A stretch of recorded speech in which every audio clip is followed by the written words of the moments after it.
Сәлем достар, менің есімім Гүлжайна және бұл қазақша блог. Блогта сен өзін тұлғалық дамыту, жеке дамуың бойынша, коучинг бойынша және әрине кітап оқу бойынша, талдау бойынша блогтар көре аласың, тіркеліп қой. Ең алдымен мен осы соңғы уақытта өзім оқыған кітаптармен таныстырып, қысқаша шолу жасап өткім келеді. Бәлкім сен де оқыған шығарсың, комментарийге пікір қалдыруды да ұмытпа. Ең бірінші мен мына 2 томдық кітаптан бастағым келеді. Александр Дюма, граф Монте-Кристо. Бұл кітап туралы енді барлықтарыңыз білетін шығарсыздар, және өте күшті, өте қызықты деген отзывтарды көп естіп алған болатынмын, 1 жыл алдын. Және бірінші том шынымен де мен үшін өте қызықты болды. Әрбір сюжеті кәдімгідей шытырман, өте күшті. Маған бірінші томы өте қатты ұнады. Бірақ екінші томын олай қатты ұната алмадым. Өте бір ұзақ секілді, кейіпкерлер өте көп, детальдар өте көп. Бәлкім мен сол кездегі жалпы Европаның бір тарихын білмегендіктен, қатты таныс болмағандықтан да бұл шығарма маған қатты бір аса түсінікті бола қоймадым, бәлкім содан. Бірақ әлі де оқуға болады, аяқта ойымда бар, арасында үзілістерде кітаптардан ойымды бөлу үшін оқып тұрамын. Осылай менің граф Монте-Кристо туралы пікірім. Одан кейін көп ұсынылатын кітаптардың бірі осы «Выбор». Бұл яғни еврей Эдит Эва Эгердің қазіргі соңғы кітап жазған кезінде ол кісі психолог, бірақ сол кездегі лагерде, концлагерде болған кезіндегі басынан өткендері бір автобиография секілді жазылған, өте аянышты тұстары өте көп.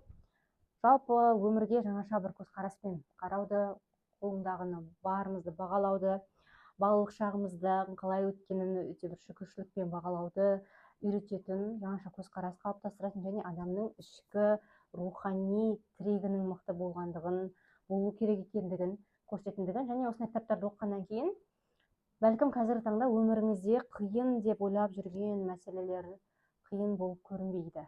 Яғни сол жағынан да өте күшті кітап. Оқымасаңыз негізінен кеңес беремін. Одан кейін қайсысын айтсам, Харуки Мураками. Норвежский лес. Мен Харуки Муракамидің бұрын шығармаларын оқымаған. Бұл менің алғашқы шығармам Муракамиден оққан, және біраз мен күткендей болмады. Ішінде мындай не жүр екен?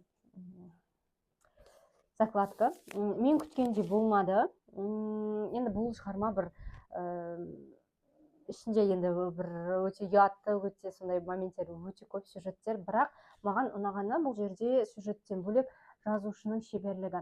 Сіз алғашқы бетін оқығаннан бастап бір сондай бір психологиялық кішкене қалай айтсам болады, мұңлы бір атмосфераға кіресіз, соңына дейін сол жіпті ұстап тұрады.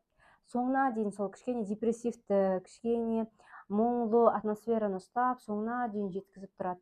Сол кездегі Жапонияның жастарының ойларының дәл сондай психологиялық жағдайдағы адамдарды бәлкім түсінесіз, көре бастайсыз.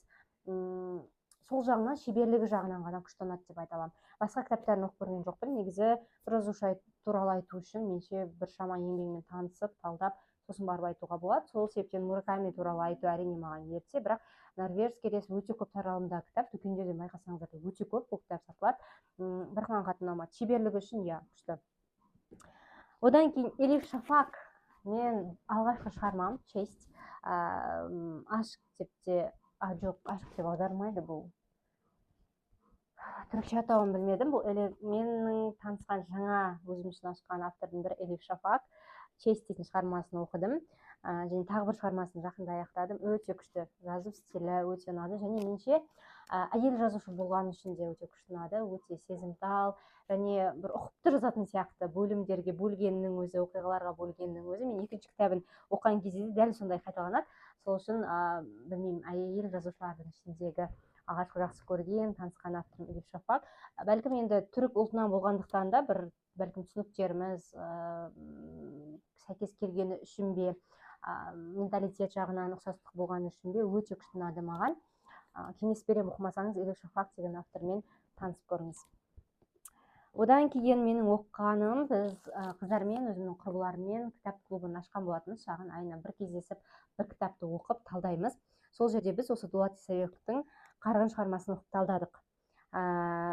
өте керемет. Сол 70-80 жылдардағы қазақ жастары, жас студент қыздың басынан өткендері, бірақ бұл шығармада мен үшін басты кейіпкер ол жалын, басты кейіпкер ол жасын, және автордың айтуы бойынша да басты бір жинақталған образ ретінде бұл осы жасын кейіпкер.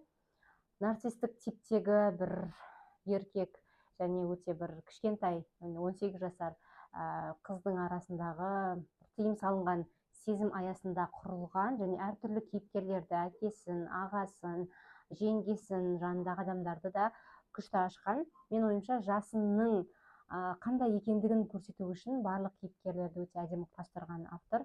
Енді біз бұны мүмкін осыдан 10 жыл бұрын мен оқысам 20 жасымда басқаша пікірлер айтуы мүмкін, бірақ қазіргі таңда барлығы осознанно, барлығы типтарды кішкене қандай екенін ажырата алғанымыз үшін жасын негізі нарциссттік бір мен үшін типаж болды.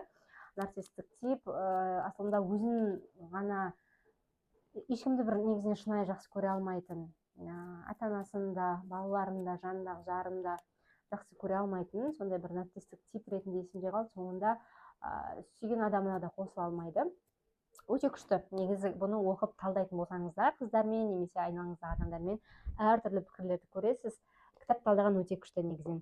Және біз екінші кітап ретінде осы Элиф Шафақ, жаңа айтқан түрік жазушы Элиф Шафақтың «Махаббаттың 40 қағидасы» деген кітабын оқып жатыр қыздар. Мен бұны ертерек оқып бітірген болатынмын. Және осы желтоқсан айында бұл кітапты біз талдаймыз. Сол үшін бұл кітап туралы әзірге айта алмаймын. Бір сөзбен айтқанда ұнады, міне заметкалар көп, өте көп. Кітап талдаудан кейін мүмкін ашып айтып беремін. Және мен қазір оқып жатқан кітап ол Чехов. Мен бұл авторды адам жанын күшті суреттейді, нағыз психолог, жазушы деген пікірлерді көп оқып таңдаған болатынмын. Шынымен де сондай.